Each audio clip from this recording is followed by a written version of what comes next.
এটা হচ্ছে gear shifting rod. এটা দিয়েই আর কি এইভাবে এদিক ওদিকে মুড়িয়ে আগে পিছনে করে গিয়ার। তো এই জায়গাটা দেখুন, এই জায়গাটা ঘষে গেছে, মানে ক্ষয়ে গেছে আর কি। তা সেই জায়গাটা আমরা যেহেতু ঠিক করতে পারছি না, যে অবস্থায় আছে সেই অবস্থায় আমরা ফিটিং করব। একটু হালকা বেঁকেও গেছে, এতে করে সমস্যাটা কি গিয়ে দাঁড়াবে আমি বলি।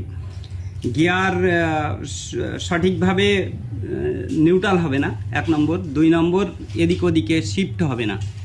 তো দেখা যাচ্ছে যে 2 নম্বরে দিতে গিয়ে হয়তো দেখা গেল যে 1 নম্বর বা 3 নম্বরে এরকম পড়ে যাবে। তো যাই হোক, এই রডটা আমরা চেঞ্জ করে দিতে পারতাম, যেহেতু আমি অন্য আর একটা দোকানের হয়ে কাজ করছি। যদি কোনো গাড়ি আলার যদি কাজ করতাম তাহলে আমি এটাকে চেঞ্জই করে দিতাম।